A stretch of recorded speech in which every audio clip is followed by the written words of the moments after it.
الله عليه وسلم صلى الله عليه وسلم صلى الله اللهم صل على سيدنا محمد وعلى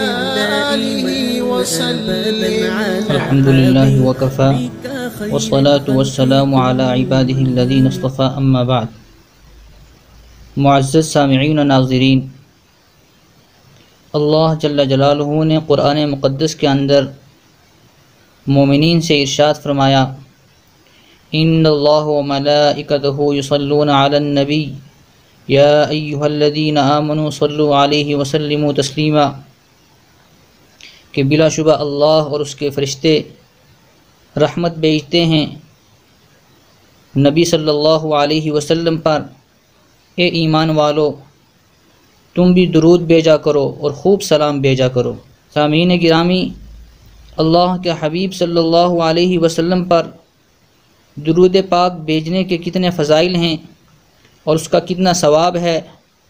اور اس کا اسلامی عبادات کے اندر کتنا اونچا مقام ہے، اس کو اس مختصر کلپ کے اندر بیان کرنا تو مشکل ہے۔ آج صرف ایک حدیث پاک پر اکتفا کرتا ہوں۔ عن انس ان النبی صلی اللہ علیہ وسلم قال من ذکرت عنده فلیصلی علی فإنه من صلى علی واحدة صلی اللہ علیہ 10 صلوات وحط عنه 10 سیئات ورفعه بها 10 درجات۔ حضرت انس رضی اللہ عنہ اللہ کے حبیب صلی اللہ علیہ وسلم کا ارشاد نقل کرتے ہیں کہ اللہ کے حبیب صلی اللہ علیہ وسلم نے فرمایا کہ جس شخص کے سامنے میرا نام آئے اس کو چاہیے کہ وہ مجھ پر درود پڑھے، اس لیے کہ جو شخص مجھ پر ایک دفعہ درود بھیجتا ہے اللہ جل شانہ اس کے اوپر 10 رحمتیں نازل فرماتے ہیں اور اس کے 10 گناہ معاف فرما دیتے ہیں اور اس کے 10 درجات بلند کرتے ہیں۔ اب اندازہ لگائیے کہ درود پاک پڑھنے کا کتنا اونچا مقام ہے کہ صرف ایک مرتبہ درود پاک پڑھنے کی وجہ سے اللہ تعالیٰ اس بندے کے اوپر 10 رحمتیں نازل فرماتا ہے،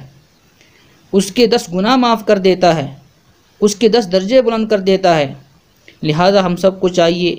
کہ اپنے اوقات کو ضائع کرنے سے بچائیں، فضول کاموں میں اپنے اوقات کو خرچ کرنے کے بجائے زیادہ سے زیادہ اللہ کے حبیب صلی اللہ علیہ وسلم پر درود پاک پڑھ کے اپنے گناہوں کو مٹانے کا ذریعہ بنائیں، اللہ کے ہاں اپنے درجات کے بلند ہونے کا ذریعہ بنائیں اور اللہ کی زیادہ سے زیادہ رحمتوں کے نزول کا ذریعہ بنائیں۔ اللہ تعالی ہمیں زیادہ سے زیادہ درود پاک پڑھنے کی توفیق عطا فرمائے۔